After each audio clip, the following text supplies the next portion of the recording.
Please rise. Court is back in session. Did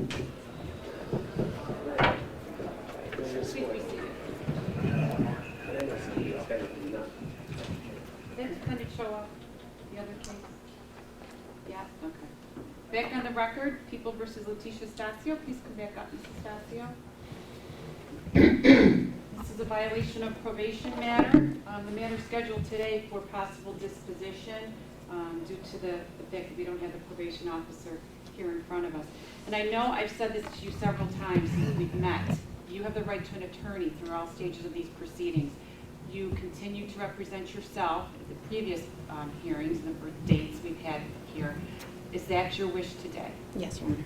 Okay, you understand that you have the right to an attorney, you're waiving that right? No, Judge, I'm proceeding as my own I attorney. understand that. Okay. And so can this matter be disposed of today? That was the last question that we had here on the record. You have a copy of the Declaration of Delinquency alleging 3 violations of your probation.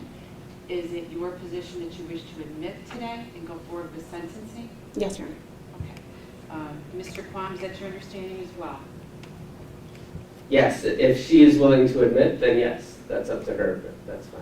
All right, Mrs. Astacio, you have several rights that you'd be waiving in exchange for admitting to the violations this morning. First of all, is you're waiving your right to have an attorney with you. You are an attorney, and I understand that.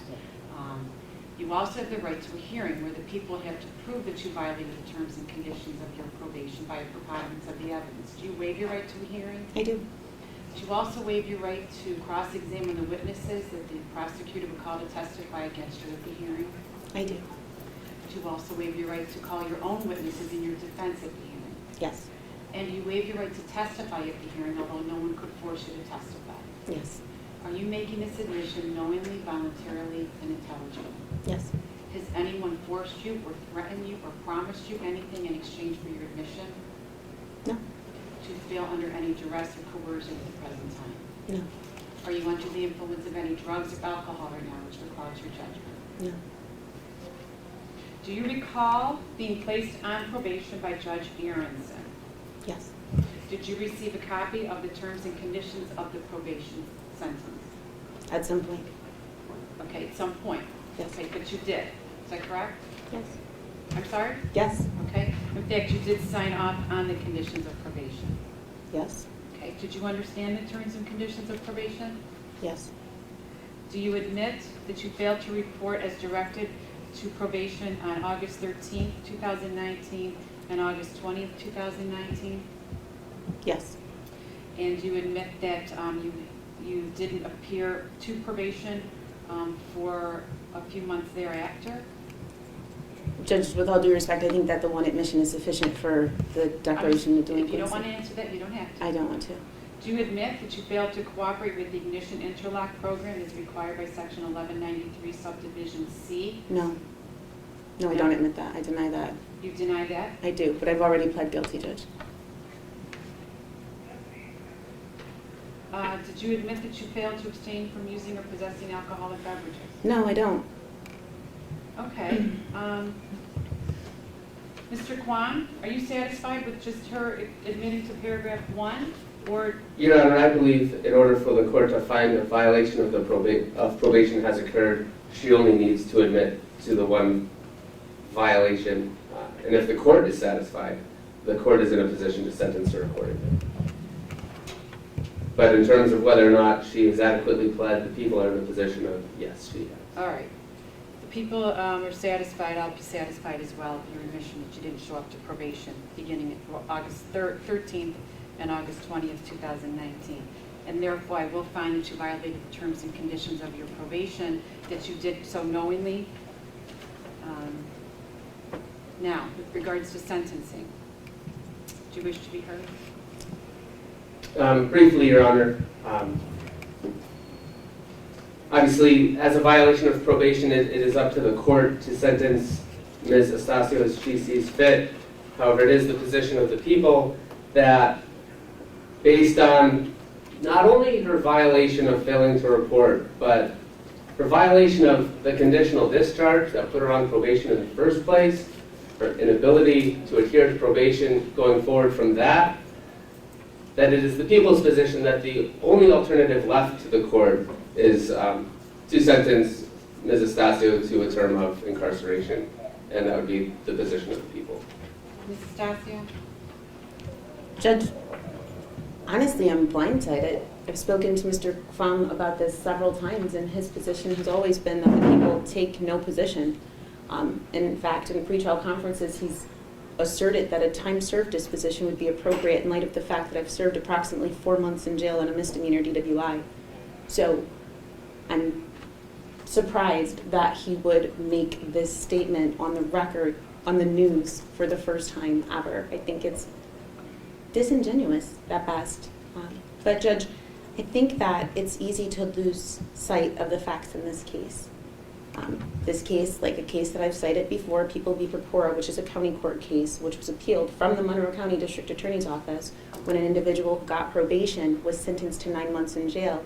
Judge Chacho, of county court here, said that that was inappropriate, and he conducts an entire analysis of why it's inappropriate. What he says is that no matter what happens in a criminal case, you always go back to the initial crime, the initial offense.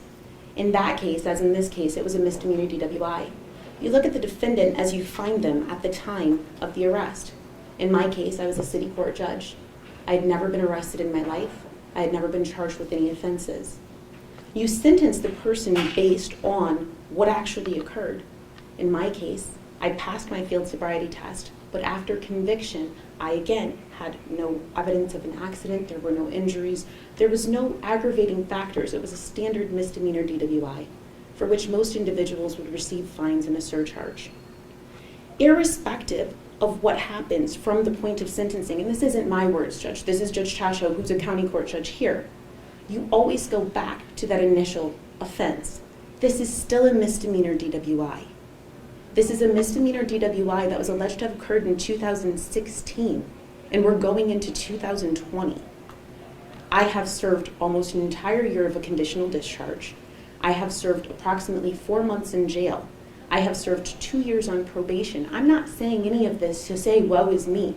You weren't the initial sentencing judge. I want you to be aware, if we're talking about penalties, of the penalties I've already sustained in this case. In addition, I was removed from the bench. Literally, the Court of Appeals held that career suicide was appropriate in my case, so I lost my entire career. I think if we're going to talk about penalties and justice and equity, this is an atypical sanction for a misdemeanor DWI conviction. In addition, one of the reasons that a person would be placed on probation, and this is again in the People v. Purpura decision, is substance abuse, which apparently has been the overarching concern here, that I have a problem with alcoholism. I've never been able to provide any proof to the court that I've completed an alcohol treatment program because I've never been ordered to attend one. I've obtained 3 to 5 OASIS certified evaluations, and none of them ever said I needed treatment. It is impossible for me to enter into a treatment program without a diagnosis. That's just not how insurance works. So I did voluntarily enter into one program that I completed, but that's all I could do. If I'm on probation to address a substance abuse issue, that certainly isn't occurring before this court because there's no proof that I have one. I got a mental health evaluation. There was no recommended treatment, but on my own, because candidly this was very stressful, I got into therapy. I provided information from my therapist to my probation officer voluntarily. My therapist said, you need this to be over. What you're seeing is suffering from situational depression. You cannot move on with your life because this will not end. I provided proof of that to the court. I provided proof of that to probation. I am not here out of defiance. I am here because the judicial system does not function to break people, and it is destroying me. Irrespective of what I look like when I come into court, whether I'm smiling and happy, this is difficult every day. It is embarrassing, it is humiliating, and I cannot move forward. I cannot represent my clients because my mind is cloudy. I cannot come into court because I'm denied access regularly. I could not get here on time today because I have to stand in line. I cannot get a secure pass. It is difficult for me to get into the jail to see clients that I need to visit. It is difficult for me to work, and probation is supposed to help me, not harm me. If your point was to penalize me, I'm telling you, you have. If your point was to destroy me, I'm telling you, you can't. Irrespective of whether you jail me for the rest of the term that is left here or not, I can't function this way. So I've done quite a bit of time here. more than I think any other individual ever convicted of a misdemeanor DWI has done. I think that I have lost quite a bit, but I've gained so much in the process. If the point was to teach me or to help me, I don't know that you did, but I can tell you through this process, I've grown so much as an individual. You don't know me, but you literally can see the difference in the person that I've been through this. And to continue to be stuck just because there is literally no benefit to keeping me on probation. In fact, I am the only probationer that my probation officer supervises. You want to talk about a waste of taxpayers' money? I'm his entire caseload. There's no benefit, Judge. You want me to serve the community? I do. I planned on going to a Thanksgiving dinner tonight. If you don't decide to incarcerate me, I'll be there. I'll be serving at Sabrino's this week. I do community service regularly because that's who I am as a person. If you'd like to sentence me to that, I could see a purpose there and I'd do it anyway.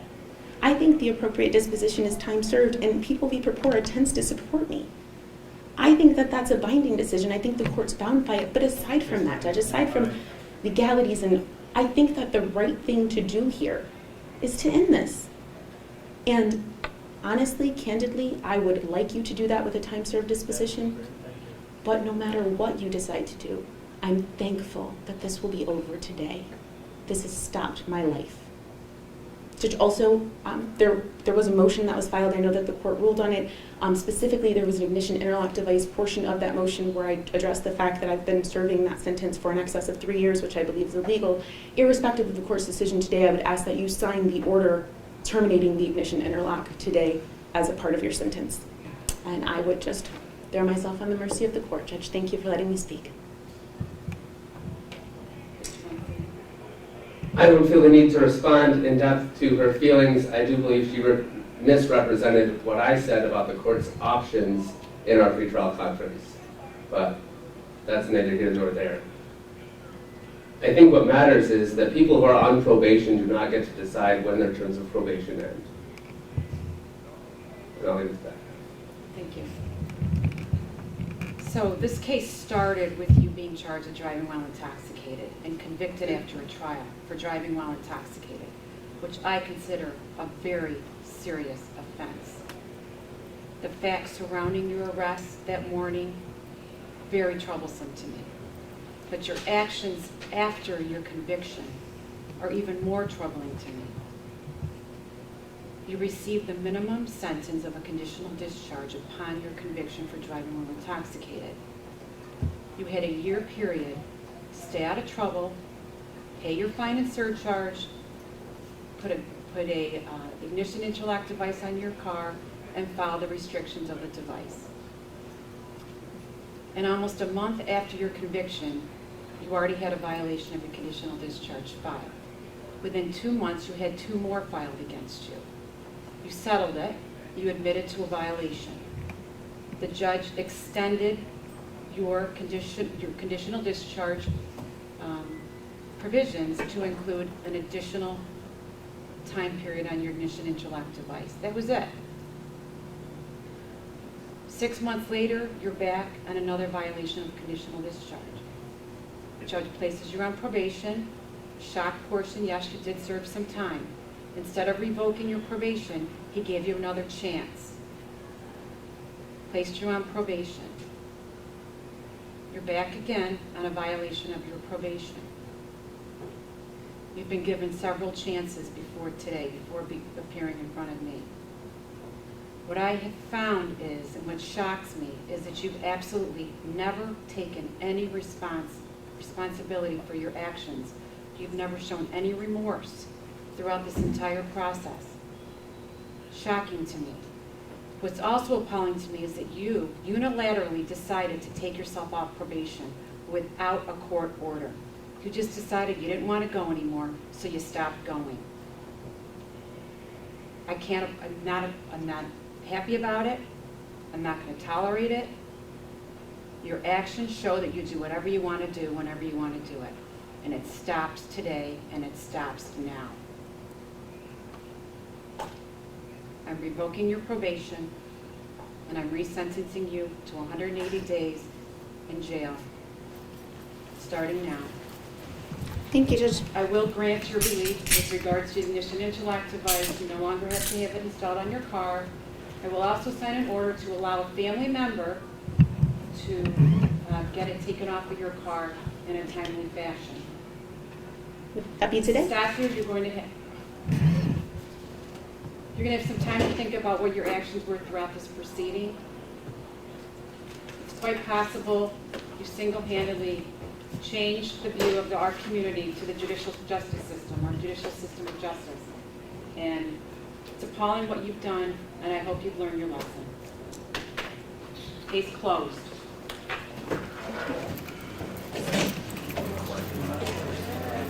Demetrius Bostis, is he here? My cousin. Let me get you the camera.